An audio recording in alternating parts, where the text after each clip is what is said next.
C'est l'heure de la revue de la presse et des médias israéliens ce matin sur Studio Kalita, relayé sur les ondes des radios juives parisiennes. Une fois n'est pas coutume, nous commencerons ce journal non pas par une information politique, diplomatique, électorale, mais par une information qui a beaucoup ému l'opinion publique israélienne hier. Une information qui est liée au sport et plus spécifiquement au basketball. David Blatt, le plus célèbre des entraîneurs israéliens, l'homme qui a entraîné Cleveland avec les LeBron James et il y a quelques saisons et qui a conduit le Maccabi Tel Aviv vers le titre européen et la sélection russe même vers le titre européen pour les nations, David Blatt donc a annoncé hier qu'il était malade et qu'il souffrait d'une sclérose en plaques.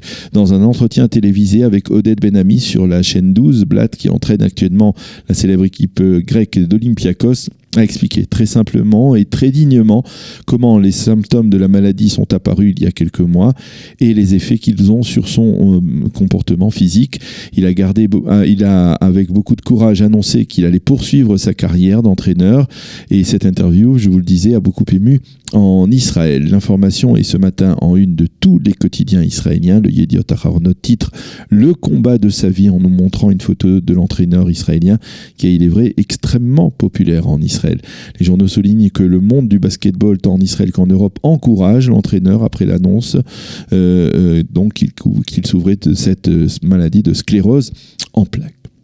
Les autres titres importants dans la presse israélienne de ce matin. Le Yediot Aharonot consacre la moitié de sa une ce matin à la sanction relativement ferme dont ont écopé 3 soldats israéliens de la brigade de Golani pour n'avoir pas été au contact face à un terroriste palestinien qui s'était infiltré de Gaza vers le territoire israélien et qui avait blessé 3 de leurs camarades. Cela s'est passé le 1er août dernier. Ils ont tout simplement été exclus de la brigade. Il faut souligner qu'une partie de leur patrouille a effectivement été au contact, mais ces 3 soldats, eux, n'ont pas rempli la mission que l'on attendait d'eux de la part de combattants d'élite dans Tsahal, et c'est donc la raison de leur sanction.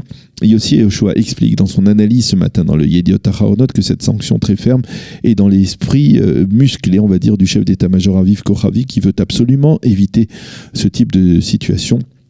Et qu'au bout du compte, qu'un terroriste puisse s'infiltrer en territoire israélien à partir de la bande de Gaza. L'enquête dans cette affaire révèle des carences sérieuses dans le comportement des 3 soldats sanctionnés. Dans la page quotidienne électorale, dans la presse israélienne de ce matin, le Yediot Aharonot a choisi de mettre en exergue en manchette une déclaration d'Amir Peretz, le leader du parti travailliste. Bleu-Blanc, a-t-il dit, va se diviser après les élections, car il n'a pas d'idéologie autre que celle de remplacer Binyamin Netanyahou. Nous, au parti travailliste, nous proposons de remplacer sa politique, a déclaré Amir Peretz, qui se dit persuadé d'atteindre 15 mandats aux prochaines élections du 17 septembre. Toujours dans le même journal, le professeur Avram Diskin, célèbre professeur de sciences politiques, écrit dans un éditorial que l'avenir de Bleu-Blanc est particulièrement incertain, en particulier parce que les positions politiques de ses leaders ne sont pas claires. Le Maariv, lui, cite Raviv Drucker, le commentateur politique de la chaîne 13, qui est connu pour ses positions à gauche, mais qui admet que si Bleu-Blanc devait rester dans l'opposition après les élections, eh bien, il ne ferait aucun doute qu'il volerait en éclats. Le Maariv fournit ce matin un autre titre qui a été révélé sur la chaîne 12 hier soir et qui vient du Haaretz. En fait, le Likoud aurait conclu un accord avec Yamina, la formation de droite conduite par Ayelet Shaked. Selon cet accord, le Likoud va faire campagne contre les petites formations de droite qui, comme Noam, Otzma Yehudit ou Zehut de Moshe Feiglin, ont de l'avis général peu de chances de franchir le seuil d'éligibilité. En échange, Yamina ne demandera pas la démission du Premier ministre s'il devait être inculpé par le conseiller juridique du gouvernement après son audition, une audition qui est prévue pour le mois d'octobre prochain. Le second titre électoral intéressant, on le trouve en une du Yediot Aharonot qui reprend une révélation du Haaretz d'hier. Selon cette révélation, lorsqu'Ayelet Shaked a tenté d'entrer au Likoud il y a de cela quelques semaines, eh bien, elle a envoyé à Binyamin Netanyahou des émissaires qui lui auraient affirmé qu'elle était capable de contrôler le conseiller juridique du gouvernement Mendelblit et de le pousser à renoncer aux inculpations avancées dans les affaires 1000, 2000 et 4000. Shaked a elle-même réagi à ces révélations et les a formellement repoussées, les qualifiant de tentative de la discréditer. Le Haaretz souligne ce matin qu'à la suite de ces révélations à ce sujet, des personnes ont demandé au conseiller juridique du gouvernement Mendelblit d'ouvrir une enquête. La presse et les médias israéliens se font largement l'écho de la visite du Premier ministre Benjamin Netanyahou en Ukraine. Les journaux nous montrent des photos du Premier ministre avec le président juif ukrainien Volodymyr Zelensky, mais surtout des photos de M. Netanyahou devant la fosse de Babi Yar où quelques 30 000 juifs ont été assassinés par les nazis et leurs alliés durant la Shoah. Chaim Schlein, en première page du Israël Hayom, évoque cette émouvante visite de la délégation israélienne sur ce site lorsque l'orchestre ukrainien a joué hier la Tikva à Babi Yar en présence du Premier ministre de l'État d'Israël et du président juif de l'Ukraine. J'ai compris l'importance de cet instant, écrit-il. Cette visite nous a donné en effet l'occasion de nous rappeler où était le peuple juif il y a près de 80 ans et où il se trouve aujourd'hui. Comme dans la vision des ossements desséchés de Yecheskel, notre peuple s'est relevé des fosses communes, des camps de concentration, des cendres, du feu, de l'effroi.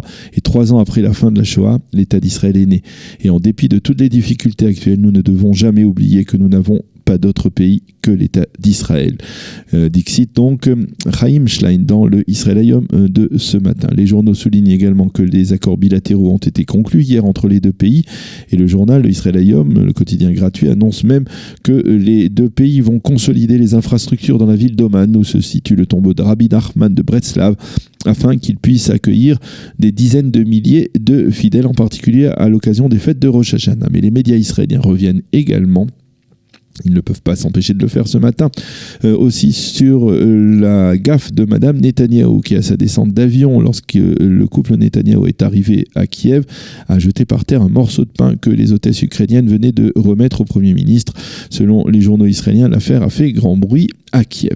Le Israël Hayom, lui, cite une source politique qui accompagne le Premier ministre, toujours à Kiev, et qui aurait révélé que l'État d'Israël encourageait à l'émigration de Gazaouis vers des pays étrangers. Hier, dans l'une de ses interventions, le Premier ministre a lui-même révélé que plus de 35 000 Gazaouis avaient quitté la bande de Gaza uniquement durant l'année écoulée.